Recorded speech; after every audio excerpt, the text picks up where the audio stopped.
गौतम की एक खास बात थी, जितना ज्यादा गुस्सा उसके अंदर बढ़ता जाता उतना ही ज्यादा वो बाहर से शांत दिखने लगता था। और इस वक्त सिर्फ गौतम की आंखें उसका गुस्सा बयां कर रही थी। लेकिन नील इस वक्त अपने खुद के मजे में इतना मसरूफ था कि उसे गौतम का गुस्सा नहीं दिख रहा था।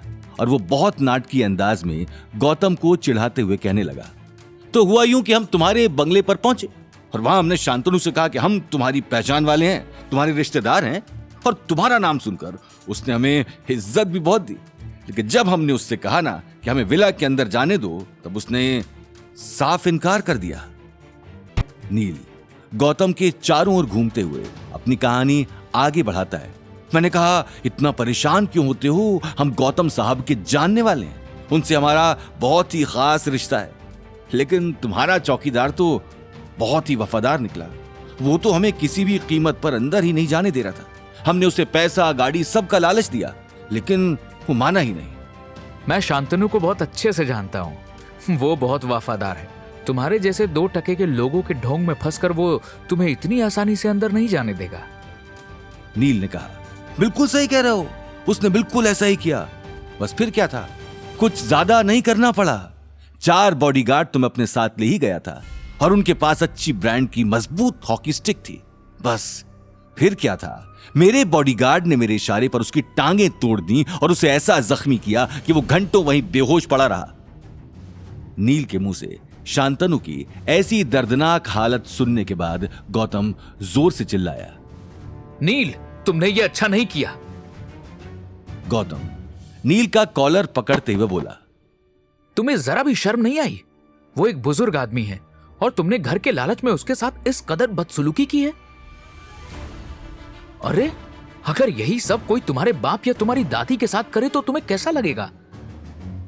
अपने खानदान वालों के लिए गौतम के मुंह से मरने मारने की बातें सुनकर नील कंट्रोल नहीं कर पाया और उसने टेबल पर पड़ा कांच का बोल गौतम के हाथ पर दे मारा, जिसके बाद गौतम के हाथ से नील का कॉलर छूट गया।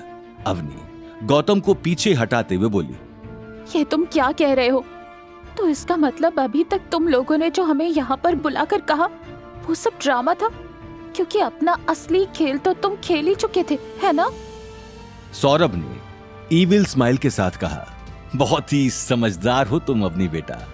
ये तो समझो हमारी शराफत है कि हमने तुम तीनों से कायदे से चाबी मांगी, वरना काम तो हम अपना पहले ही कर चुके थे। और तुम्हें बताते या ना बताते इससे हमें कोई फर्क नहीं पड़ने वाला था। सौरभ अवनी से बात कर ही रहा था कि अनिल पीछे से चिल्लाया, नहीं गौतम, रुक जाओ। अनिल की आवाज सुनकर जब सभी की नजर गौतम पर गई तो उन्होंने देखा कि वो अपने पास पड़ी कुर्सी को नील की तरफ लेकर भाग रहा था। गौतम ने जोर से कुर्सी नील की पीठ पर मार दी। फिर से नील जख्मी होकर वहीं पर बेहोश हो गया। बॉडीगार्ड्स, जल्दी आओ, इस गौतम को यही खत्म कर डालो। मुझे इसका नामो निशान भी नहीं मिलना चाहिए। जिसने मारे पोते की ऐसी दर्दनाक हालत की है, मैं उसकी एक एक हड्डी कुत्तों के सामने फेंकूंगी। मारो इसको। गायत्री देवी के कहने पर सभी बॉडीगार्ड्स गौतम पर टूट पड़े। गौतम भी डटकर सभी बॉडीगार्ड्स का मुकाबला कर रहा था। कभी वो 4 घूंसे मारता तो कभी 2 लातें खाता। अनिल भी गौतम की मदद करने के लिए बॉडीगार्ड्स के बीच कूद पड़ा। आखिरकार उसने सभी बॉडीगार्ड्स को मार गिराया। गायत्री देवी और सौरभ नील की मरहम पट्टी कर उसे होश में लाने में लगे हुए थे।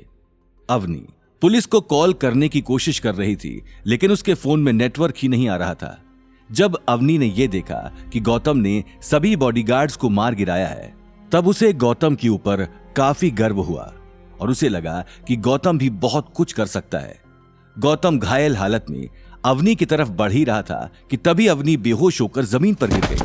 अनिल घबराते हुए कहता है, अवनी क्या हुआ बेटा? पहले तो गौतम को समझ नहीं आया कि अवनी बेहोश क्यों हुई, लेकिन जैसे ही अवनी नीचे गिरी तो उसके पीछे वाली दीवार पर एक शीशा लगा था, जिसमें गौतम ने अपने पीछे नील को हाथ में कुल्हाड़ी लेकर अपनी तरफ बढ़ते हुए देखा। क्या वक्त रहते गौतम अवनी और खुद को गायत्री देवी और नील के जाल से बचा पाएगा? क्या गौतम अपना विला बचा पाएगा? जानने के लिए सुनते रहिए।